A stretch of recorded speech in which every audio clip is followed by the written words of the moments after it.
పాత్రికేయ మిత్రులందరికీ పేరు పేరున హృదయపూర్వకంగా నమస్కారం.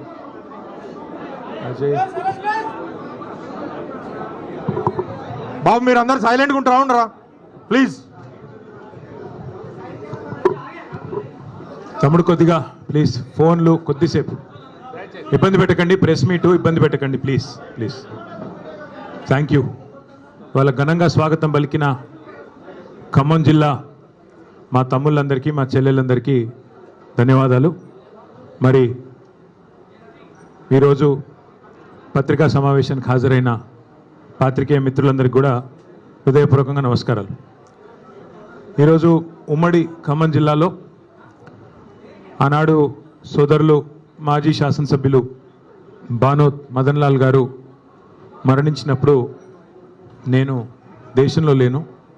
అందుకే వారి కుటుంబాన్ని తొందరగా కలిసే అవకాశం లేకుండా పోయింది. కర్మకు హాజరు కావాలి ఆ రోజు 8వ తారీఖు నాడు. కానీ దురదృష్టవశాత్తు అదే రోజు శాసనసభ్యులు మాగంటి గోపీనాథ్ గారు మరణించడం, వారి అంత్యక్రియలు అదే రోజు ఉండడం వల్ల కర్మ కార్యక్రమానికి కూడా ఆ రోజు రాలేకపోయాం. అందుకే ఈరోజు వచ్చి వారి కుటుంబాన్ని, బానోత్ మంజుల గారిని, వారి కుటుంబాన్ని మొత్తం కలిసి పార్టీ తరఫున వారికి అన్ని రకాలుగా అండగా ఉంటాం. అన్ని రకాలుగా ఆ కుటుంబాన్ని పార్టీ ఆదుకుంటుంది, వారికి అండగా ఉంటుంది అని చెప్పి వారికి ధైర్యం చెప్పి ఇక్కడి నుంచి గౌరవనీయులు మా కొత్తగూడెం జిల్లా పార్టీ అధ్యక్షులు మాజీ శాసనసభ్యులు రేగా కాంతారావు గారి మాతృమూర్తి పరమపదించారు. వారిని పరామర్శించడానికి వెళ్ళాలి.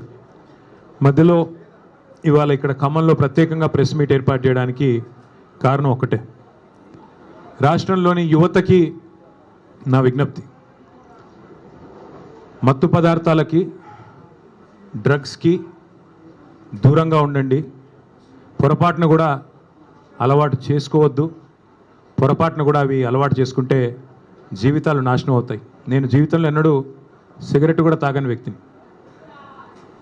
అట్లాగే మరి మీరందరూ కూడా తప్పకుండా డ్రగ్స్కి, మత్తు పదార్థాలకి దూరంగా ఉండాలని కోరుతా. రాష్ట్ర ప్రజలకు కూడా ఒక విజ్ఞప్తి, రేవంత్ రెడ్డి గారి స్పీచ్లకి, వార్తలకి, చిట్చాట్లకు కూడా దూరంగా ఉండండి నా విజ్ఞప్తి. ఎట్లాగైతే మరి డ్రగ్స్ మనుషుల ప్రాణాలు హరిస్తాయో అట్లాగే కొన్ని నికృష్టపు మాటలు, నికృష్టపు డైలాగులు మరి మీ ప్రశాంతతకు, మీ ఆరోగ్యానికి కూడా, రాష్ట్ర ఆరోగ్యానికి కూడా హానికరం. పెద్దలు చెప్తారు, నక్క పీనుగునే పిక్కు తింటుంది, పంది బురదలోనే పొరలాడుతుంది, పెండ పురుగు గుడ్ల చావిట్లోనే తిరుగుతుంది. అట్లాగే గుంపు మేస్త్రి నోట్లోంచి కంపు తప్ప ఏమీ రాదు, నికృష్టపు మాటలు తప్ప ఏది రాదని మళ్ళొక్కసారి తేలిపోయింది. ఒకరోజు ఫోన్ ట్యాపింగ్ అంటాడు, మరొక రోజు ఫార్ములా ఈ అంటాడు, ఇంకో రోజు డ్రగ్స్ అంటాడు, కాదంటే కాళేశ్వరం, లేదంటే కేసీఆర్. 20 నెలల్లో ఈ నికృష్టుడి బతుకు, ఈ రాష్ట్ర ముఖ్యమంత్రిగా ఉన్న నికృష్టుడి బతుకు కేసీఆర్ జపం చేయడం, డైవర్షన్ టాక్టిక్స్ తప్ప, హెడ్లైన్ మేనేజ్మెంటు, డెడ్లైన్ మేనేజ్మెంట్ తప్ప చేసింది ఏంది? ఇప్పటి వరకు ఈ రాష్ట్రంలో ఏ వర్గానికి నువ్వు చేసింది ఏంది నేను అడుగుతా ఉన్నా. అందుకే పెద్దలు చెప్తారు, పంది ఎంత బలిసినా నంది కాదు. నువ్వు ముఖ్యమంత్రి కావచ్చు, ఇంకో 3 ఏళ్ళు ఉండొచ్చు, మురిపంగా డబ్బుల మూటలు దోచుకుంటూ ఉండొచ్చు, కానీ ఎన్నటికీ నీ బతుకు ఒక పెండ పురుగులోని పురుగు బతికే తప్ప నీది ఎన్నటికైనా కూడా కేసీఆర్ స్థాయి కానీ, ఆ ముఖ్యమంత్రి పదవికి ఉండే ఒక గౌరవాన్ని కానీ, గతంలో మహామహులు ఆ పదవిని అధిష్ఠించారు. ఓ విజయభాస్కర్ రెడ్డి గారు, ఓ ఎన్టీ రామారావు గారు, ఒక రాజశేఖర రెడ్డి గారు, ఓ చంద్రబాబు నాయుడు గారు, ఓ కేసీఆర్ గారు. వాళ్ళు ఆ పదవికి ఎక్కిన తర్వాత ఎంత హుందాగా వ్యవహారం చేశారు. ఒక రోషయ్య గారు ఎంత హుందాగా వ్యవహరించారు, మీరెంత నికృష్టంగా వ్యవహరిస్తున్నారు. ఇది రాష్ట్రమే కాదు, దేశం మొత్తం గమనిస్తూ ఉంది. 2 ఏళ్ళైంది మీరు తెలంగాణ రాష్ట్రానికి ముఖ్యమంత్రి అయ్యి. మీ వల్ల వీసమెత్తు లాభం పొందిన ఒక మనిషి కానీ, ఒక వర్గం కానీ చూపెడతావా? ఒకటి మాత్రం ఒప్పుకోవాలి, రేవంత్ రెడ్డి గారి వల్ల బాగా లాభపడింది ఎవరయ్యా అంటే చిల్లర గాసిప్ వెబ్సైట్లు, యూట్యూబ్ ఛానళ్ళు, వాటికి పెట్టే దిక్కుమాలిన తంబునేళ్ళు నడుపుకునే కొంతమందికి మాత్రం రేవంత్ రెడ్డి వల్ల కడుపు నిండా మరి బ్రహ్మాండంగా ఆదాయం వస్తున్నమాట మాత్రం వాస్తవం.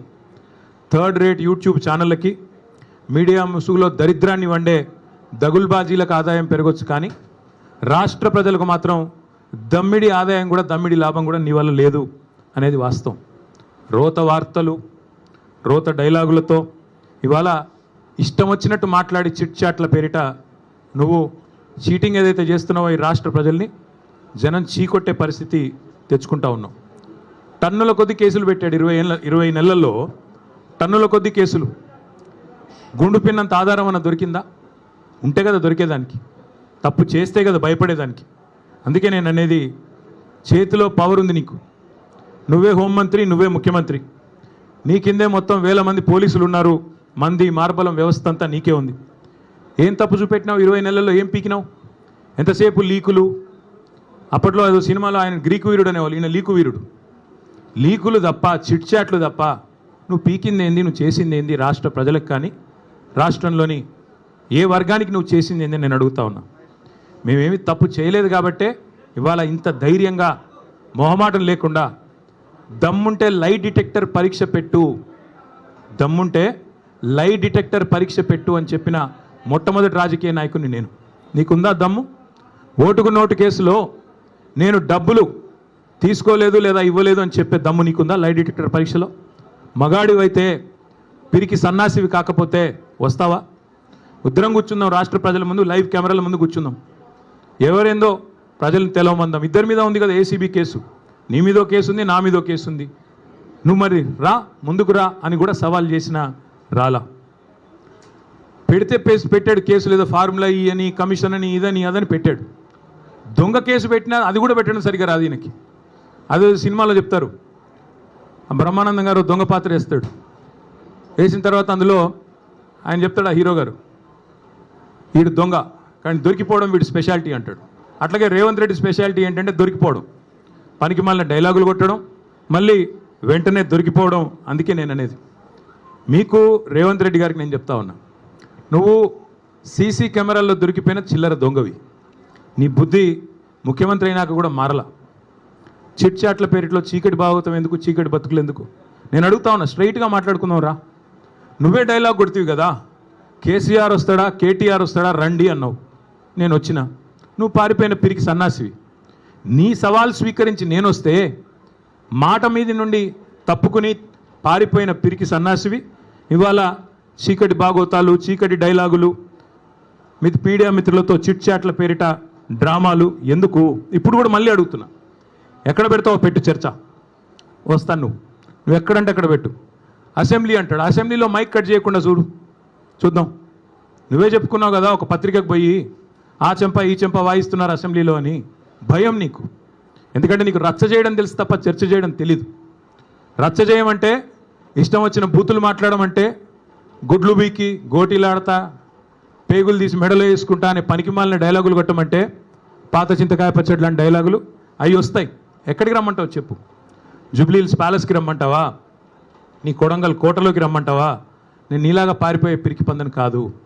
నువ్వు ఏ చర్చకు, ఏ విషయంలో ఎప్పుడన్నా సరే రెడీగా ఉన్నావు. ఎందుకంటే మేము పోరాటాల పార్టీగా, పోరాటాల నుంచి వచ్చిన వాళ్ళం తప్ప నీలాగా బ్యాగులు మోసి సద్దులు మోసి వచ్చిన వాళ్ళం కాదు. మరొకసారి చెప్తున్నా, ఇదివరకు చెప్పా, మళ్ళొకసారి చెప్తున్నా. ఇదివరకు ఒక ఆయన ఇట్లాగే బీజేపీ ఆయన పనికి మాలిన మాటలు మాట్లాడితే, ఈ టెస్ట్ పెట్టుకుంటావు, ఆ టెస్ట్ పెట్టుకుంటావు అంటే, ఏం టెస్ట్ పెడతావో పెట్టుకోరా, బొచ్చు ఇమ్మంటే బొచ్చు ఇస్తా, ఏది ఇమ్మంటే అది ఇస్తా అని చెప్పాను. నువ్వు ఏ టెస్ట్ పెట్టినా దానికి నేను రెడీ. మరి నేను అడుగుతా ఉన్నా రేవంత్ రెడ్డిని, ఆయన కుటుంబ సభ్యులకు కూడా అడుగుతా ఉన్నా. నేను ఆయన కుటుంబ సభ్యులకి విజ్ఞప్తి చేస్తూ ఉన్నా, రేవంత్ రెడ్డి గారి కుటుంబ సభ్యులకి, కాన్వాయ్లో తిరగడం, సెటిల్మెంట్లు చేయడం, బెదిరించి చందాలు గుంజుకోవడం ఇది ఒకటే కాదు. ముఖ్యమంత్రి గారి కుటుంబం మీరు, మీవాడు ఒక మానసిక రుగ్మతతో బాధపడతా ఉన్నాడు. ఎప్పుడు బట్టలు చింపుకొని రోడ్ల మీద పిచ్చోళ్ళలాగా పరిగెడతారని మేము కూడా కంగారు పడతా ఉన్నాం. చూపెట్టండి డాక్టర్లకి, వాటాల సంగతి తర్వాత చూసుకోవచ్చు. ముందు పిచ్చోడైపోయి బట్టలు చింపుకొని రోడ్ల మీద పరిగెత్తేలాగా ఉన్నాడు. మరి ఆ దరిద్రం రాష్ట్ర ప్రజలు చూడకముందే దయచేసి ఒక మానసిక ఆసుపత్రికి తీసుకొని పోయి చూపెట్టాలని చెప్పి నేను కోరుతా ఉన్నా. ఇంకొకటి నేను రాష్ట్ర ప్రజలకు కూడా విజ్ఞప్తి చేస్తూ ఉన్నా. ఈ మధ్యన ఒక అలవాటుగా మారిపోయింది. ఏ ఆధారము లేకపోయినా, ఏ అధికారిక ప్రెస్ మీట్ లేకపోయినా, అధికారిక స్టేట్మెంట్ లేకపోయినా, ఇదిగో పులి అంటే అదిగో తోక, ఇదిగో ట్యాపింగ్, ఈ హీరోయిన్, ఆ హీరోయిన్, ఈయన డ్రగ్గులు వాడాడు, ఆయన డ్రగ్గులు వాడాడు, ఒక్కడంటే ఒక్కడు ఈ రాష్ట్ర ప్రభుత్వంలో కానీ ఈ రాష్ట్ర అధికార యంత్రాంగంలో కానీ అధికారికంగా ఏమైనా చెప్పారా? ఏంది గాసిప్సు, ఏంది నాన్సెన్సు? ఎవరన్నా మీకు వచ్చి ఫలానా వాడు తప్పు చేశాడని చెప్పారా ఇప్పటికీ? ఇది ట్యాపింగు, అది కుంభకోణం, ఇది లంబకోణం, అది డ్రగ్స్, ఇవేనా? ఇంకా 6 గ్యారెంటీలు మర్చిపోదామా? 420 దొంగ హామీలు మర్చిపోదామా? ఆడబిడ్డలకు ఇస్తానన్న 2500 మర్చిపోదామా? ముసలోళ్ళకి ఇస్తానన్న 4000 పెన్షన్లు మర్చిపోదామా? రైతులకు ఇస్తానన్న బోనస్ మర్చిపోదామా? ఇదిగో పులి అదిగో తోక అని వదంతులు పట్టుకునే రోజు మనం అందులో ఒత్తుకుంటూ కూర్చుందామా ఫోన్లో? ఈ తమ్మునేలు ఆ తమ్మునేలు, వీడు ఇట్లా అంట వాడు అట్లా అంట. ఈయన ఇంకా మనకు కావాల్సింది ఈ గాసిప్స్ అడిక్షన్ కూడా. ఈ గాసిప్స్ ఏవైతే ఈ వదంతులు, ఈ రూమర్స్ ఏవైతే ఉన్నాయో వీటి అడిక్షన్ కూడా ఈ రేవంత్ రెడ్డికి పట్టుకున్నది. ఓ పిచ్చోడ్లాగా మాట్లాడుతూ ఉన్నాడు. ఆ జూబ్లీ ప్రాంతం ఉంటుంది హైదరాబాద్లో, అక్కడ కిట్టి పార్టీలు జరుగుతూ ఉంటాయి. మధ్యాహ్నం కొంతమంది బాగా డబ్బున్నోళ్ళు కిట్టి పార్టీలు చేసుకొని వీళ్ళ గురించి వాళ్ళ చెవులు కొరుక్కోవడం, వాళ్ళ గురించి వీళ్ళ చెవులు కొరుక్కోవడం, అది జరిగేది. ఈయన కూడా అట్లాంటి కిట్టి పార్టీ ఆంటీ ఈయన రేవంత్ రెడ్డి గారు. ఎక్కడో ఎవడో చెప్పింది విని అదే నిజం అనుకుని భ్రమించి దాన్ని మళ్ళీ 10 మందిని పోగేసుకొని, మీడియాని పోగేసుకొని చిట్ చాట్ల పేరిట చిల్లర మాటలు మాట్లాడే నికృష్టుడు రేవంత్ రెడ్డి. నేను అందుకే అంటా ఉన్నా, నువ్వేదో వాగావు కదా నేను డ్రగ్స్ బిగ్స్ అని. దమ్ముంటే మగాడివైతే బయటికి వచ్చి పత్రికల్లో మాట్లాడు, నువ్వే ముఖ్యమంత్రి, నువ్వే హోంమంత్రి, ఏం ఆధారం ఉందో పెట్టు. అంతేగాని ఒక దొంగలాగా నీకు అలవాటైన పని చీకట్లో కూర్చొని 10 మందితో ఒకటి చెవులో కూడా కొరుక్కొని పనికిమాలిన మాటలు మాట్లాడుతూ టైంపాస్ చేయకు. ఇంకొక మాట కూడా అడుగుతా ఉన్నా నేను, ఈ శవాల మీద పేలాలు ఏరుకోవడం ఏందే నాకు అర్థం కాదు. ఎవరో చనిపోతే దుబాయ్లో దాన్ని నాకంట కట్టడం ఏంది? నీ బొందా ఏమైనా జ్ఞానం ఉందా నీకు అసలు? ఏం మాట్లాడుతున్నావు? రాష్ట్ర ముఖ్యమంత్రివా లేకపోతే శవాల మీద పేలాలు ఏరుకునే దౌర్భాగ్యుడివా? నేను అందుకే అంటా ఉన్నా, నీకు దమ్ముంటే ఆధారం బయట పెట్టు. దమ్ముంటే ఏ టెస్ట్ చేస్తావో చెయ్యి. దమ్ముంటే నీ దగ్గర ఏం ఆధారం ఉందో పెట్టు. లేదా ఈ కిట్టి పార్టీ ఆంటీ లాగా ప్రతిరోజు వీళ్ళ చెవు కొరికి వాళ్ళ చెవు కొరికి హెడ్లైన్లు మేనేజ్ చేసి మీడియాను మేనేజ్ చేసి ఎక్కువ రోజులు బతకలేవు. ఇంకో మాట నేను అడుగుతా ఉన్నా, నేను అంటా ఉన్నాడు, నేనంట కోర్టుకు పోయి స్టే తెచ్చుకున్నా అంట. కోర్టు ఏం చెప్పింది తెలుసా రేవంత్ రెడ్డిని? ఇట్లాగే పిచ్చిబాగుడు వాగుతుంది. నేను చెప్పేది ఈరోజు కాదు, 2021లో ఇట్లాగే సన్నాసి మాటలు మాట్లాడినాడు, డ్రగ్స్ గిగ్స్ అని. నేను కోర్టుకు పోయి పనికిమాలిన మాటలు మాట్లాడుతున్నాడు ఆధారం లేకుండా అని కోర్టుకు పోతే కోర్టు ఏం చెప్పింది తెలుసా? చెత్త మాట్లాడితే చెప్పు తీసుకొని కొడతామని చెప్పి ఇంజంక్షన్ ఆర్డర్ ఇచ్చింది. దాన్ని స్టే అంటాడు. ఈ మూర్ఖుడికి ఇంజంక్షన్ ఆర్డర్ తెలియదు, స్టే తెలియదు. చెత్త మాటలు మాట్లాడితే చెప్పు తీసుకొని కొడతా అని కోర్టు చెప్పింది, నేను కాదు. బుద్ధి జ్ఞానం ఉంటే ఆ ఇంజంక్షన్ ఆర్డర్ ఇంకా ఉంది. నువ్వు ముఖ్యమంత్రివి. ఒక థర్డ్ రేట్ చిల్లరగాడిలాగా బజార్లో పోయే చిల్లర పంచాయతీలాగా చెయ్యకు. ఇంకో మాట అంటాడు, నేనేదో లోకేష్ని కలిసినట్టు అర్ధరాత్రి పోయి, మేమేం చేసినా బాజాప్తా చేస్తాం, బేజాప్తా చేయాల్సిన కర్మ మాకు లేదు. అయినా నాకు తెలియక అడుగుతా, లోకేష్ ఏమైనా నీలెక్క సంచులు మోసినోడా? లోకేష్ ఏమైనా నీలక చదువు రానోడా? కలిస్తే తప్పేంది? ఒకవేళ కలవలేదు, కలిస్తే తప్పేంది? అయినా నాకు తెలియక ఇంకో మాట అడుగుతా, పక్క రాష్ట్ర మంత్రి యువకుడు, నాతో డెఫినెట్గా సత్సంబంధాలు ఉన్నాయి, ఇద్దరం కూడా ఫ్రెండ్లీగా ఉంటాము, కలవలేదు కానీ కలిస్తే తప్పేంది? నాకు తెలియక అడుగుతా. అయినా మీ పెద్ద బాసు చంద్రబాబు కొడుకే కదా, నేను ఏదో గూండానో దావుద్ ఇబ్రాహింనో చీకట్లో కలిసినట్టు డైలాగులేంద్రా హౌలా. నేను అడిగింది ఏంది? నేను చెప్పింది ఏంది? నేను దొంగను కలిసిన నీలాగా, లేకపోతే నీలాగా లోఫర్ రాజకీయాలు చేస్తున్నాను ఢిల్లీలో పోయి, చీకట్లో పోయి అమిత్ షా కాళ్ళు పట్టుకొని, చీకట్లో పోయి మోడీ గారి పాదాలకు ప్రణమిల్లి చిల్లర రాజకీయం చేస్తున్నానా? పక్క రాష్ట్ర మంత్రి యువకుడు, నాకు తమ్ముళ్ళు అంటాడు, కలిస్తే కలుస్తా కానీ నేను కలవలేదు. దానికి ఏదో పెద్ద ఈయనేదో గొప్ప విషయం కనిపెట్టినట్టు. ఆయన నాకు తెలియక అడుగుతా, పాలన గురించి తెలుసుకోవాలంటే మమ్మల్నే కలుస్తారు బీఆర్ఎస్లను, దోపిడీ గురించి తెలుసుకోవాలంటే నిన్ను కలుస్తారు. ఆయన నన్ను కలిస్తే నీకేం నొచ్చింది? ఆయన నన్ను కలిసినా నీకేం బాధ అవుతుంది? నాకు అట్లా తెలియక అడుగుతా. నేనేమంటున్నా అంటే, ఈ చిల్లర మాటలతోని ఎన్ని రోజులు టైంపాస్ చేస్తావు? ఇంకెన్ని రోజులు ప్రజలు ఇవాళ ఆగం చేసే ప్రయత్నం చేస్తున్నావు? అసలు నిన్న రేవంత్ రెడ్డి గారు ఎందుకు మాట్లాడండి పనికి మాలిన మాటలు? ఎందుకు అంటే ఒకటే కారణం, ఈయన దొరికిపోయిండు. ఇందాక నేను చెప్పిన కదా, దొంగతనం చేయడం మళ్ళీ దొరికిపోవడం ఈయన స్పెషాలిటీ. 48 గంటల ముందు డైలాగులు కొట్టిండు, నేను రానే రాను. ఆంధ్ర వాళ్ళు మీటింగ్ పెట్టినారు, ఆంధ్ర ప్రభుత్వం వాళ్ళ చేతుల్లోనే కేంద్ర ప్రభుత్వం కూడా ఉంది, మరి నేను రాను. చంద్రబాబు పిలిచిన బనకచెర్ల గురించి అయితే నేను రాను అని డైలాగులు కొట్టినాడు, లీకులు ఇచ్చినాడు, లీకు వీరుడు. ఇచ్చిన తర్వాత 24 గంటల్లో ఏం మారిందో తెలియదు, 24 గంటల్లో ఏం జరిగిందో తెలియదు. టకామని ఢిల్లీలో తేలిండు. ఢిల్లీలో తేలిన తర్వాత స్పష్టంగా దొరికిపోయినాడు. ఈయనేమో బనకచెర్ల ప్రస్తావనే రాలేదంటాడు. ఆంధ్ర మంత్రి గారు రామానాయుడు గారు బయటకు వచ్చి మొట్టమొదటి ఎజెండా అంశమే బనకచెర్ల, దాని మీద మాట్లాడినాం, 30 రోజుల్లో కమిటీ వేస్తున్నాం, అయిపోయింది, చంద్రబాబు డైరెక్షన్ ఇచ్చిండు, రేవంత్ ఓకే అన్నాడు అన్న లెవెల్లో ఆయన మాట్లాడుతున్నాడు. దొరికిపోయిండు దొంగ. తెలంగాణ ప్రయోజనాలను, గోదావరి జలాలను పూర్తి స్థాయిలో చంద్రబాబు గారికి తాకట్టు పెట్టినాడు అని దొరికిపోగానే మళ్ళీ డైవర్షన్ స్టార్ట్. కొన్ని రోజులు ట్యాపింగు, కొన్ని రోజులు కాళేశ్వరం, కొన్ని రోజులు ఫార్ములా, ఇంకొన్ని రోజులు డ్రగ్స్, మన్ను మశానం వాడి బొంద తప్ప ప్రజలకు పనికొచ్చే ఒక్క మాట, ప్రజలకు పనికొచ్చే ఒక్క మాట, ఒక్కటంటే ఒక్క మాట మాట్లాడినాడా? చిట్ చాట్లో మహాలక్ష్మి ఎప్పుడు ఇస్తావో చెప్పావా? రైతులకు మొత్తం రుణమాఫీ ఎప్పుడు పూర్తి చేస్తావో చెప్పావా? బోనస్ ఎంత ఇచ్చినావు, ఇంకా మిగతాది ఎప్పుడు ఇస్తావో చెప్పావా? రైతు భరోసా అని డైలాగులు కొట్టి 15,000 అని చెప్పి 12,000 ఎందుకు ఇచ్చినావా? దౌర్భాగ్యం ఏందో చెప్పినావా? ఆడపిల్లలకు స్కూటీలు ఎప్పుడు ఇస్తావో చెప్పినావా? ముసలోళ్ళకి 4,000 పెన్షన్లు ఎప్పుడు ఇస్తావో చెప్పావా? ఇది ఏది చేత కాదు. కాబట్టి ఏం చేయాలి? ఈ తెలంగాణను దండుపాలెం బ్యాచ్ లాగా దోచుకుంటున్న అన్నదమ్ముళ్ళు, అనుముల బ్రదర్సు, నువ్వు కలిసి, అదేవిధంగా మీ వాళ్ళు కలిసి మొత్తం ఈరోజు డైవర్షన్ గేమ్లు తప్ప 20 నెలల్లో చేసింది ఏంది? ఇవాళ వెన్నుపోటు పొడవడం అనేది రేవంత్ రెడ్డికి ఏం కొత్త కాదు, వెన్నతో పెట్టిన విద్య.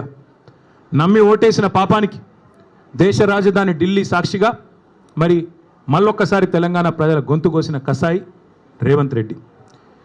నాడు నోట్ల కట్టలతో అడ్డంగా దొరికిండు, ఈరోజు ప్రజల నోట్లోనే మట్టి కొడతా ఉన్నాడు రేవంత్ రెడ్డి. త్యాగాలు, పోరాటాలు, బలిదానాలతో ఏర్పడ్డ ఈ తెలంగాణకి ఇట్లాంటి నికృష్టుడు ముఖ్యమంత్రిగా ఉండడం అనేది నిజంగా కూడా మనందరికీ అవమానం.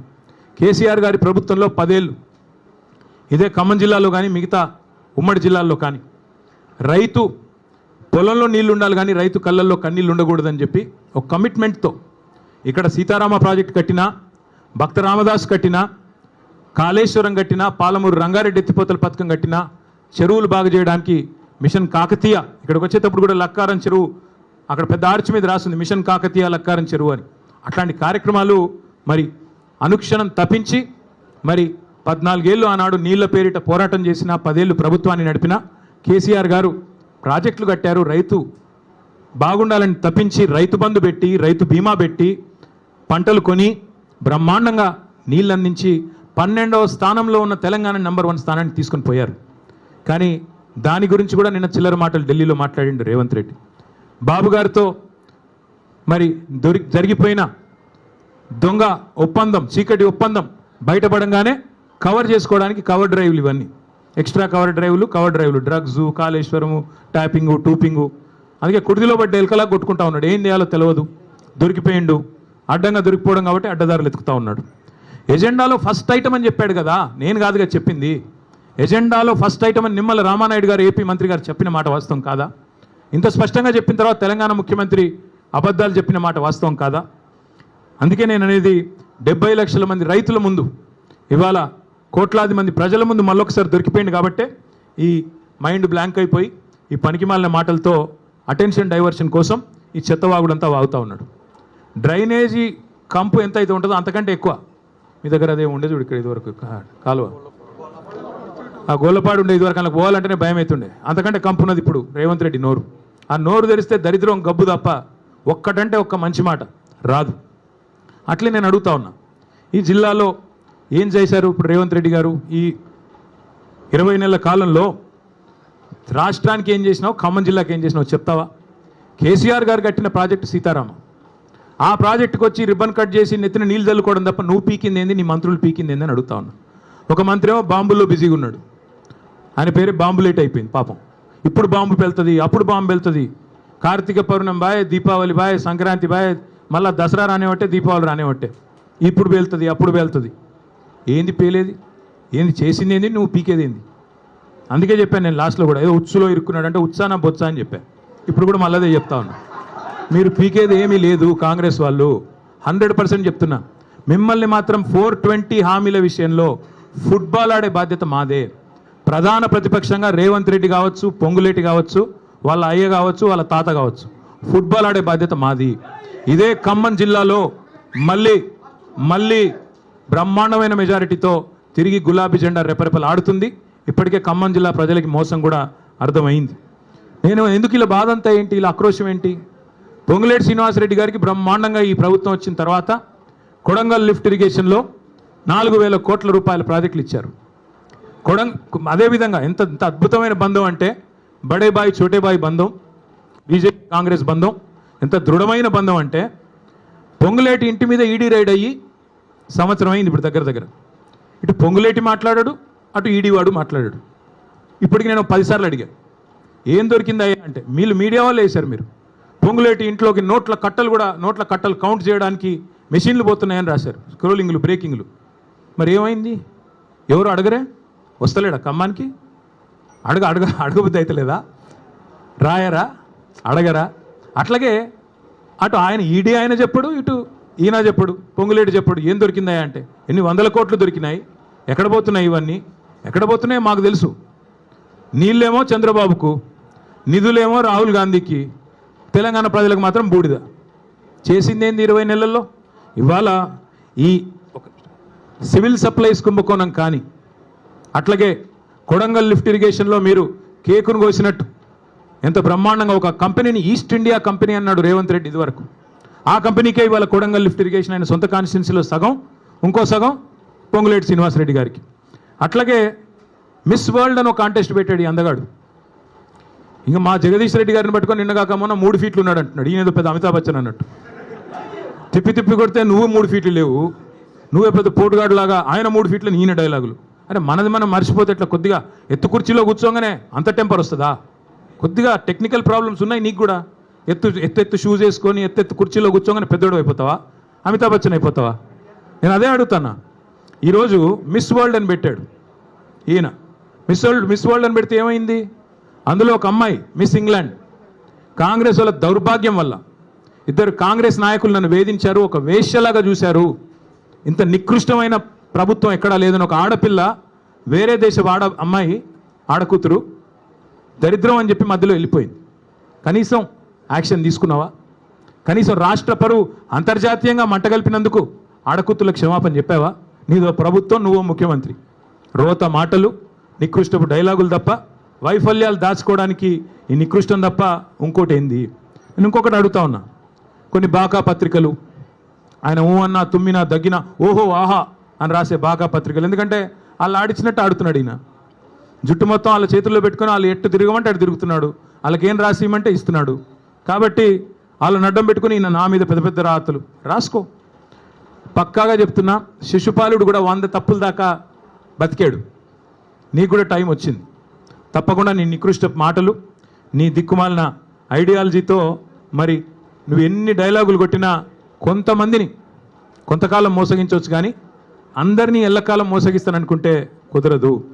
10 ఏళ్లలో కేసీఆర్ గారు ఖమ్మానికి ఏం చేశారు అని ఒక సన్నాసి అంటాడు. ఏం చేశారా? 10 ఏళ్లలో కేసీఆర్ గారు చేసింది ఏమంటే, ఒకసారి గుర్తు తెచ్చుకోండి. 2014లో ఖమ్మం పట్టణం ఎట్లా ఉండే, 23లో ఎట్లా అయింది? ఖమ్మంలో ఎన్ని మెడికల్ కాలేజీలు ఉండే ప్రభుత్వ ఆధ్వర్యంలో 2014కు పూర్వం కాంగ్రెస్ పరిపాలన ఉన్నప్పుడు? తర్వాత ఎన్ని వచ్చినాయి? ఖమ్మంలో ఐటీ హబ్ ఉండేదా? ఖమ్మంలో రోడ్లు ఎట్లా ఉండేది? ఖమ్మంలో ఇక్కడుండే మీ చెరువులు ఎట్లా ఉండేది? మీ గోళ్ళపాడు కాలువ ఎట్లా ఉండేది? ఒక్కసారి గుర్తు తెచ్చుకోండి. కొత్తగూడెం జిల్లా చేయడమే కాదు, 2 మెడికల్ కాలేజీలు ఇవ్వడమే కాదు, సీతారామ ప్రాజెక్ట్ లాంటి అద్భుతమైన ప్రాజెక్టు, జిల్లాలోని ప్రతి ఇంచుని ప్రతి అంగుళాన్ని తడిపే ప్రాజెక్టే కాదు, ఇవాళ ఖమ్మానికి కేసీఆర్ గారు చేసినంతగా ఎవరైనా చేశారా? ఒక్కసారి గుండె మీద చేసుకొని చెప్పమని నేను కోరుతా ఉన్నా. అట్లాగే నేను రేవంత్ రెడ్డిని అడుగుతా ఉన్నా, సూటిగా అడుగుతా ఉన్నా. దమ్ముంటే మగాడివైతే చెప్పు, నీ సీటుకు ఎవడెసరు పెడతాడో అని చెప్పి ఇవాళ డిప్యూటీ సీఎం బట్టి విక్రమార్క, అదేవిధంగా రెవెన్యూ మంత్రి పొంగులేటి, అట్లాగే ఉత్తమ్ కుమార్ రెడ్డి ఇరిగేషన్ మంత్రి, వీళ్ళ ఫోన్లు నువ్వు ట్యాప్ చేయట్లేదా? ఈరోజు చెప్తావా? నీ మనవాడి మీద ఒట్టేసి చెప్తావా బయటకు వచ్చి నేను వీళ్ళ ఫోన్లు ట్యాప్ చేయట్లేదని? రాష్ట్రంలో వేలాది ఫోన్లు ట్యాప్ చేస్తున్నమాట వాస్తవం కాదా? చెప్తావా? లై డిటెక్టర్ ముందు కూర్చొని చెప్తావా? మగాడివైతే రా, బయటకు వచ్చి ఒట్టేసి చెప్పు దమ్ముంటే. చేసేది దౌర్భాగ్య పనులు, గలీజ్ పనులు, మీదికెళ్ళి పెద్ద మాటలు. ఒక గల్లీ రౌడీలాగా ఢిల్లీకి పోయి సిల్లీ మాటలు మాట్లాడిన ముఖ్యమంత్రికి నేను ఒకటే చెప్తా ఉన్నా. 50 సార్లు పోయావు ఢిల్లీకి దాదాపుగా, ఇంకోసారి అయిపోతే 50, హాఫ్ సెంచరీ. 50 పైసలు వచ్చినాయి నువ్వు 50 సార్లు పోతే. పోవడం, చీకట్లో మోడీ కాళ్ళు పట్టుకోవడం, చీకట్లో అమిత్ షా కాళ్ళు పట్టుకోవడం, రాహుల్ గాంధీ ఏమో దేక్తలేడు, నిన్ను అపాయింట్మెంట్ ఇస్తలేడు. ఇక ఈయన నా గురించి మాట్లాడతాడు. నేను చర్చకు రారా అయ్యా నీ సవాలు నేను స్వీకరిస్తున్నా అంటే పారిపోయినావు. మళ్ళీ నన్ను అంటాడు నేను పారిపోయిన పిరికి పందని అంటాడు. పారిపోయి ఢిల్లీలో దాక్కున్నది నువ్వు, నేను కాదు. సొంత ఛాలెంజ్ని కూడా స్వీకరించలేవు నువ్వు. నేను ఇంకొక మాట కూడా అంటా ఉన్నా, నీకు ఎప్పుడు నువ్వు ఎప్పుడు కావాలంటే అక్కడ చర్చకు మేము రెడీ. నీ బాధల్లో ఏంటంటే హామీలు అమలు చేయలేవు, నీ వల్ల కాదు, చర్చించే దమ్ము లేదు. ఒక్కరు ఎక్కడన్నా ఒక ఆడబిడ్డతో మాట్లాడు, నాతో కాదు పర్లేదు. 2500 రూపాయలు వస్తుందా? 4000 పెన్షన్ వస్తుందా? తులం బంగారం వస్తుందా? నువ్వే కదా డైలాగ్ కొడుతీవి. కేసీఆర్ ఉన్నప్పుడు కళ్యాణ లక్ష్మి పెళ్ళైన 2 నెలలకు వస్తుంది, నేను లగ్నపత్రిక పెట్టుకోగానే ఇస్తా అని చెప్తీవి కదా, ఎక్కడన్నా ఒక్కరికి వచ్చిందా? అందుకే ప్రజలకు కూడా నేను విజ్ఞప్తి చేస్తా ఉన్నా, ఈ పనికి మాలిన వితండవాదాలు పట్టించుకోబాకండి. అట్లాగే ఇంకొక మాట కూడా నేను చెప్తా ఉన్నా, ఈ దగుల్బాజీలు చేసే లుచ్చా రాజకీయాన్ని కూడా తప్పకుండా తిప్పికొట్టాలి. గాసిప్స్ ద్వారా, చిట్చాట్ల ద్వారా, తంబునేల్స్ ద్వారా చేసే వికృత రాజకీయం, నికృష్ట రాజకీయాన్ని తప్పకుండా నిలదీయాలి, నిగ్గదీయాలి. 420 హామీలు ఏమైనాయని చెప్పి తప్పకుండా అవసరమైతే రానున్న రోజుల్లో గల్లాబట్టి అడిగే రోజులు కూడా వస్తాయి. 6 గ్యారంటీలు అమలు అవుతున్నాయి, పక్కా అవుతున్నాయి, 100% అవుతున్నాయి. ఏంటి 6 గ్యారంటీలు? 1, ఫస్ట్ గ్యారంటీ అనుముల సోదరుల కోసం భూదందాలు గ్యారంటీ బ్రహ్మాండంగా చేస్తున్నారు. 4th city AI city Hyderabad చుట్టూ 1000 ఎకరాల్లో ఆర్ఆర్ఆర్ పేరిట తొందరలో బయట పెడతాం, సర్వే నెంబర్లతో సహా బయట పెడతాం, మీరు చూడండి. రెండో గ్యారంటీ బాబు గారి కోసం బనకచెర్ల ప్రాజెక్టు గ్యారంటీ. 3వది రాహుల్ గాంధీ కోసం నెల బస్తాలు మూటలు నోట్ల కట్టలు గ్యారంటీ. 4వది బావమరిది గారి కోసం అమృత్ కాంట్రాక్ట్ 1137 కోట్లు, ఇప్పుడు మళ్ళీ సింగరేణి కోటి ఇచ్చాడంటే అది కూడా రేపు ఎల్లుండి బయట పెడతాం. 5వది గ్యారంటీ ప్రశ్నిస్తే అక్రమ కేసులు, అరెస్టులు, ప్రతిపక్షాల గొంతు నొక్కడాలు, నిర్బంధాలు, అణచివేతలు. 6వ గ్యారంటీ నెలకొకసారి ఢిల్లీ గ్యారంటీ, నెలకొకసారి కాకపోతే 4 సార్లు ఢిల్లీ గ్యారంటీ, అక్కడ పోయి చీకట్లో మోడీ కాళ్ళు పట్టుకోవడం గ్యారంటీ. ఇది తప్ప నువ్వు ఈ 6 గ్యారంటీలు తప్ప నువ్వు అసలు చెప్పిన 6 గ్యారంటీలు ఎక్కడ పోయినాయని నేను అడుగుతా ఉన్నా. ఇంకొక మాట కూడా నేను అడుగుతా ఉన్నా, నీవు ఫామ్ హౌస్ అంటాడు రేవంత్ రెడ్డి గారు. ఫామ్ హౌస్ కాదు, కేసీఆర్ కాదు, నువ్వు ఏ ఫార్మర్ హౌస్కి పోయినా నీ బతికేందో చెప్తారు. ఇవాళ రాష్ట్రంలో ఏ ఫార్మర్ హౌస్కి పోతావో పో, కొండారెడ్డిపల్లిలోనా, కొడంగల్లోనా, ఖమ్మంలోనా, యాడికి వస్తావో రా, ఫార్మర్సే చెప్తారు నీ బతికేందో, నీ లెక్కేందో. అట్లాగే ఇంకొక మాట కూడా నేను చెప్తా ఉన్నా, ఇవాళ 100% చెప్తా ఉన్నా, నువ్వు ఏ సవాలు ఎప్పుడు ఎక్కడ వేసినా స్వీకరించేదానికి నేను సిద్ధంగా ఉన్నా. నేను రేవంత్ రెడ్డి గారికి ఒక్కటే అడుగుతా ఉన్నా, మీరు అసెంబ్లీలో మైకులు కట్ చేసి స్పీకర్ గారిని కనుసైగలతో నియంత్రించి బతికిపోతా అక్కడేదో 4 డైలాగులు కొట్టి ఊకదంపుడు ఉపన్యాసాలు కొట్టి మళ్ళీ ఇట్లే డ్రగ్స్, కాళేశ్వరం, ట్యాపింగు, టూపింగు అని చెప్పి తప్పించుకుంటా అంటే ఎక్కువ రోజులు తప్పించుకోలేవు. టైం గడుస్తూ ఉంది, 20 నెలలు అయిపోయింది. ప్రజలు చూస్తూ ఉన్నారు, అన్నీ చూస్తూ ఉన్నారు. తప్పకుండా అన్నిటికీ తిరుగులేని సమాధానం చెప్తారు. స్థానిక సంస్థల ఎన్నికల్లో బీసీలను ఎట్లా మోసం చేస్తున్నావో బీసీలు కూడా చూస్తూ ఉన్నారు. 42% రిజర్వేషన్ల పేరిట నీ ప్రభుత్వం ఆడుతున్న నాటకాన్ని కూడా బీసీలు అర్థం చేసుకున్నారు. బీసీ డిక్లరేషన్లో చాలా చెప్పావు, 20,000 కోట్ల బడ్జెట్ ఇస్తా అన్నావు, సంవత్సరానికి 5 ఏళ్లలో 1,00,000 కోట్ల బడ్జెట్ అన్నావు. మరి 2 బడ్జెట్లు పెట్టావు, 2 బడ్జెట్లు కలిపి కూడా ఇప్పటివరకు పెట్టింది 20,000 కాదు, ఖర్చు పెట్టింది 10,000 కూడా కాదు. ఎక్కడ పోయింది 1,00,000 కోట్ల బడ్జెట్? అట్లాగే నువ్వే కదా చెప్పింది బీసీ సబ్ ప్లాన్ తెస్తా అన్నావు, ఎక్కడ పోయింది బీసీ సబ్ ప్లాన్? 42% కేవలం రాజకీయ రిజర్వేషన్లే కాదు, ప్రభుత్వ వర్కుల్లో 42% ఇస్తానన్నావు, కాంట్రాక్టులో 42% ఇస్తానన్నావు. ఒక్క కాడ నన్ను ఇచ్చినావా? కనీసం నీ కొడంగల్లో ఇచ్చినావా?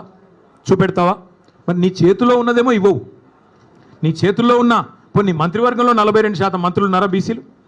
మరి నీ చేతుల్లో ఉన్నది ఇవ్వవు, నీ చేతుల్లో ఉన్న బడ్జెట్లో రూపాయి పెట్టవు, నీ చేతుల్లో 42% కాంట్రాక్ట్లో ఇచ్చేది ఉంటే అది ఇవ్వవు, నీ చేతుల్లో 42% మంత్రులు ఇచ్చేది ఉంటే అది ఇవ్వవు, నీ చేతుల్లో బీసీ సబ్ ప్లాన్ పెట్టే అధికారం ఉంటే అది చెయ్యవు, నీ చేతుల్లోనే ఇన్ని పెట్టుకొని చేయకుండా కేంద్రం చేతుల్లో ఉన్న రిజర్వేషన్లు నేను చేస్తున్నా అని చెప్పి నువ్వు నమ్మించి ఒక కాగితం ఇస్తే నమ్మడానికి బలహీన వర్గాల సోదరులు ఇవాళ చైతన్యం లేరు వారు అనుకుంటా ఉన్నావా?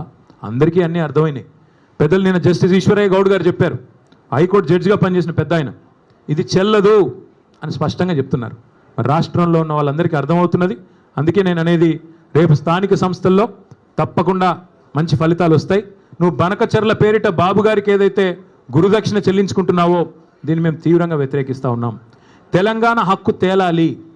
బాబు గారు చెప్తున్నారు, చంద్రబాబు నాయుడు గారు మిగులు జలాల్లో వాడుకుంటే ఇబ్బంది ఏంటి అంటున్నారు. వాస్తవం ఏంటి? నా దగ్గర మొత్తం వివరాలున్నాయి. మళ్ళీ ఒకరోజు మాట్లాడతాను. ఎందుకంటే ఇవాళ ఆయన తిట్లకు నేను కౌంటర్ తిట్లు తిట్టాల్సి వస్తుంది. నాకు ఇష్టం ఉన్న తిట్లు తిట్టడం కానీ నాకు కూడా తప్పట్లేదు అప్పుడప్పుడు ఇట్లాంటివి. ఇవాళ బనకచెర్ల విషయంలో మా పార్టీ విధానం ఒకటే.